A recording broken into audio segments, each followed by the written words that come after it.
beast is on. Beast is on. How's my hair? The beast. Hair's good. Hair's good. Very lovely. Hey guys, welcome back to the third episode. We still keep going strong, yeah? Yeah, even stronger than last week. Three only. Before we go to today's week's topic, which is customer service on social media, we'll cover some of the stuff from last week, which is we got a couple of tweets, which is exciting. We got Thanks, one. guys. Exactly. We got one CV, which is phenomenal.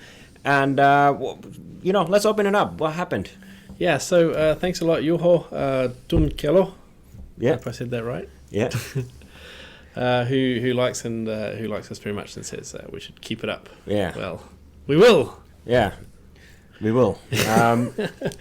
And also, thank you very much for the CV. Let's have a quick look here. I was going to laugh at it, but it's a really good CV. So, yeah, can't laugh at it. Can't laugh at a good CV, can we? So, yep, thanks a lot, Stephen Penny, and we've got you in mind. Yeah, Stephen Penny, thank you. We will post, well, I don't know, can we post a link? Maybe not. Probably Is it not. public? Yeah, No, probably not. It's for us. So. Yeah. But what else? We got some comments about the content itself, which was... Well, Cool Cat actually mentioned, he wanted to know more about removing tweet life. Yes, and we know it's a bad thing to do, so thanks for that, Cool Cat. Yeah, I think that kind of goes from this week's topic, which is customer service in social media, and that's a kind of big old fail in the customer service. They were super nice about it. You know, there was a response to one guy who was traveling, and they included a picture which was more than questionable. It was this US Airways. Yeah, that's the US Airways. I don't know if you guys seen it. I don't know if we should even put a link because it's kind of gnarly. Maybe not. But if you guys seen it, that's not something you want to do and engage with. It's been out now for weeks, right? And not awesome. But that's a good kind of gateway to today's topic, which is customer service. And we had a couple of...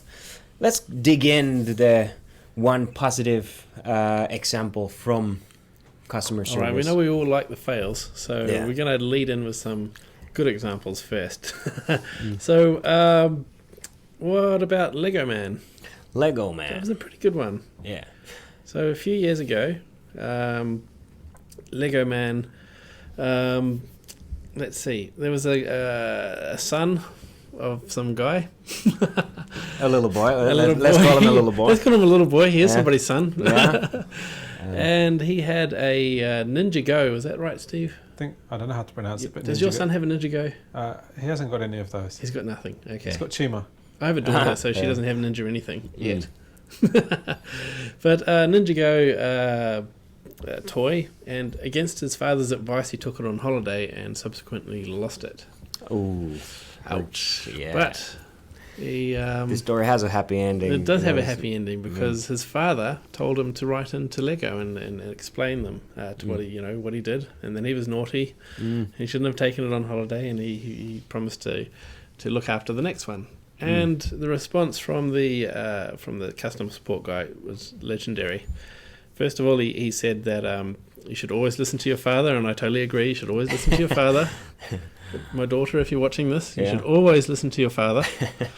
And then he went and made this really cool story about it. So this is cool. He's like, I went and visited Sensei Wu, who told me that I should give you one of these things again, one of these Lego things again, and as long as you promise to take good care of it. So he made this really cool story out of it, and what happened?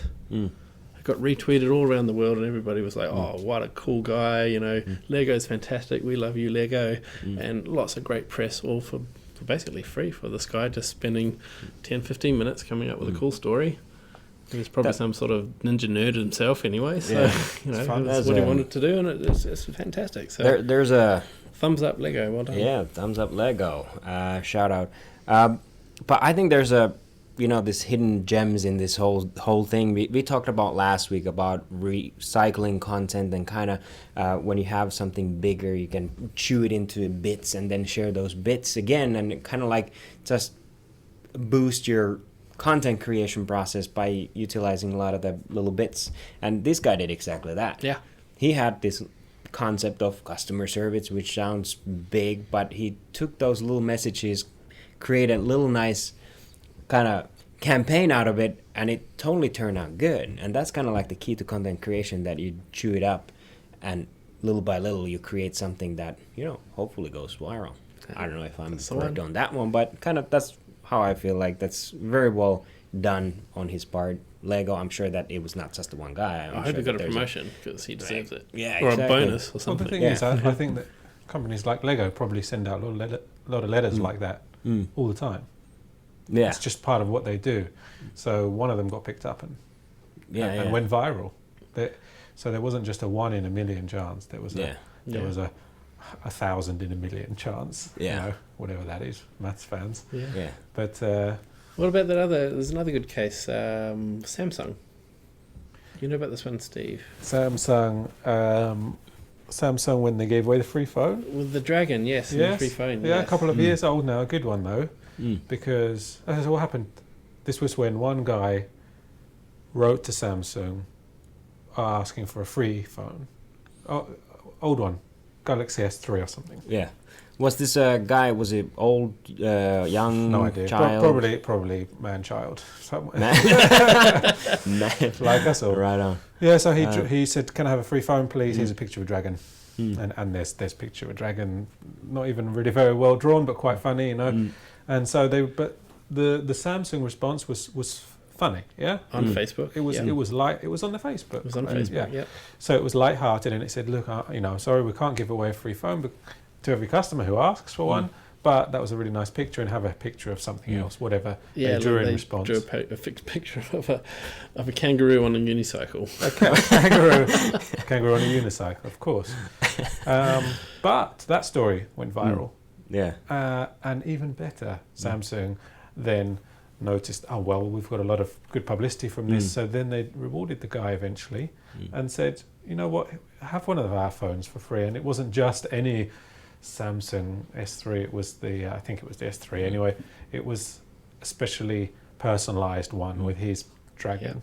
Yeah. So they took the dragon that he drew, they put it on the boxing, and then they also made the special cover with the dragon that he had on the phone as well. Fantastic, you know. And of course, we're talking about it now. There's a loyal Samsung customer for the rest of your life. Yeah, we're talking about it now 2 years later, and everyone agrees that was cool. Yeah. That was a cool thing I associate with Samsung. So, I mean, in terms of the power of extra publicity you can get from those kind of things, it's a lot, you know.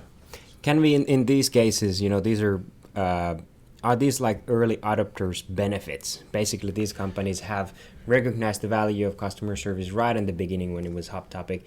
Is this something that plays a bigger role, or how do we kind of handle the customer service today? Like I saw stats saying that out of the companies, 80% think that they are providing great customer service, superior customer service on social media or anywhere really, but whereas only 8%. Customers were like 8%. Yeah, that's right. Customers are actually reviewing at 8%, that's a huge gap. That's a disconnected, you know, who's expectations. Right? The companies are right? Yeah.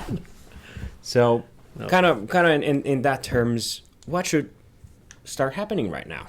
Companies, you guys have a lot to learn in this aspect. What is social media beastly advice on this situation? Well, take your traditional, you know, customer support, the ones that you get lots of letters, and sometimes you reply back to these letters. Well, take them and use the Samsung example as a great case. If you get a really good one like that, something you can do something with, put it on social media. Because this guy wrote them a letter. He wrote them a letter. He didn't even contact them on social media. Right on. But Samsung were smart enough to realize this was an opportunity to show off some good customer support. And they put it on their own Facebook. And boom, it went viral. It went nuts. So customer service can be and could easily be a marketing tool. And it's kind of like expected. So instead of kind of still thinking about doing it, you should definitely dive in, take it as a part of your strategy. Well, and let's have a look at a fail now, because this leads right into it. So let's talk about British Airways. British Airways. Fail stamp! Yeah. All right. Yes. Social media is 24/7. Keep that in mind. Right on. So, this guy here, can't remember his name off the top of my head, but he was pretty upset about his father losing his luggage. So he wrote a tweet to BA. He didn't get a satisfactory response at all. He didn't get any response. So he actually paid for his tweet to be promoted and was seen by 76,000 people. And he said, "Don't fly British Airways. Their customer support is horrendous." And what did British Airways do? And you know why? Because British Airways had 9 to 5 customer support service on social media. So there was a good 8 to 10 hours before this was even seen by British Airways. So nobody picked it up. Nobody picked it up. Ooh. And of course, in that 8 to 10 hours, things escalated more. And then there were people tweeting things like, "How does a billion-dollar corporation only have 9 to 5 social media support for a business that operates 24/7? That's a... Well, there you go. That's a big old fail right Well, there. that's especially a fail when it comes to airlines, because airlines are pretty high up in the game in terms of customer service. When you think about response times, a lot of people they've adapted well to the benefits of social media. This kind of always online business. This receiving a reply about delayed flights or flights arriving, and in this case lost luggage. Yep. They can take action on them straight away. Yeah. So it's even more surprising that a huge airline like BA was tripped up there. And airlines are generally pretty good on social media because they have to be. Yeah, exactly. So this was a huge fail, and I'm sure that they sorted themselves out now. But some more research done recently showed that most people expect a response within about an hour of posting on social media. I think 60 minutes. I've seen different statistics based on the channel that they post it on. So something like Twitter, you might expect it in an hour. I think it's in an hour. But actually, one of the things I think companies are really scared of is like opening their wall on Facebook or taking, which they should do, by the way. Everyone should have their wall open. It's the best place for people to complain about you. Is on Facebook. People don't necessarily expect an instant reply. It's not how they use Facebook. They're not on it all day constantly. With Twitter, it's kind of digging. Yeah. Maybe they get a response onto their phone when they get replied to. So you have 24 hours, maybe sometimes 8 hours. You've got like a reasonable time to get back. You don't have to be there instantly all the time. And used correctly, you guys see on a lot of restaurants, they have those happy faces and sad faces. Then you go and click on the customer service, right? Social media can work exactly the same way. You reward for giving feedback, either negative or positive, and you kind of harness that to your own benefit and, make your company benefit from all the feedback, and it's kind of like treat it as a neutral ground. Open it up, transparency, all that stuff, people respect that on a company, especially if it's a big corporate. Yeah, be transparent, but maybe not too transparent, because I think we have another kind of bad example here from, was it Nokia? Oh, yeah. How did that one go? That was Nokia New Zealand. I think they got frustrated on a lot of the negative feedback. They just lost their minds, and they went and put the F word and kind of like, showed the finger to their audience and say, you know what, we don't care to have these anymore. We quit. It's just like, that's it. And it's like, ooh, that's a... Well, you got to be careful. Those New Zealanders are... It makes me feel really bad because, being a New Zealander myself. Yeah. So that's kind of like, I think there's a certain thing that you shouldn't put, and that's kind of like taking it personally. Yeah. And especially not on social media where everybody else can see it. Yeah. And I can see it, it hurts, especially if you put a lot of effort and you really put your personality involved with the content and all that stuff, and then somebody says like, you guys suck. It kind of hurts a little bit, chips away, but that's kind of like being professional and being, you shouldn't go on that boat. It's the internet. You're gonna get a lot of negative feedback. So you're gonna get a lot of hurt. And to quote something famous from The Princess Bride, life is pain. Yeah, exactly. And anybody who tells you something different is trying to sell you something. So, yes, take it on the chin. Yeah. And don't overreact with dropping the F-bomb, especially not the F-bomb. Exactly. Walk it off. Walk it off. Yeah, take a deep breath. Pass it to the next guy. Count to 10. And right, thank you for your comment. I will take this under advisement. Yeah, exactly. Something like that. And, well, if they'd done that, we wouldn't be talking about them today. Yeah, exactly. So maybe they did the right thing. For us, they did. Yeah. On our perspective, that's perfect. Anyway, send us some more fails. We do love the fails. Customer support fails is what we're after. So you have any good examples, please send us to us on hashtag social media beast. Social media beast. If you have any questions also, please do send us questions, because that'll make our job easier for covering these topics. And if you have something specific, we would love to share our insight. We can't say if you offer any value, but you should try it out. But yeah. And I think we're almost out of time for this podcast. So yeah. Any closing thoughts? I mean, there's a lot more to speak about in terms of customer service. It's just one issue. This is one line we've taken with it, and I'm sure we can come up with some great examples. But I really want to hear some examples from people listening. Yeah. Which is, well, the funnest ones are the bad examples. But if there's any really good examples as well, sometimes, like we saw with our tool today, they can be quite fun. Yeah, exactly. So let's hear them and let's talk about them next time. Sounds really good. All right. Well, stay beastie. Stay beastie, Helsinki. Why not? Yeah, why not? Stay beastie. Stay beastie, Helsinki. Yeah. It's beautiful weather here in Finland. So it is actually very beautiful. It's very unseasonal. And tomorrow it's probably going to snow. But stay beastie for today. All right. Until next week. Ciao.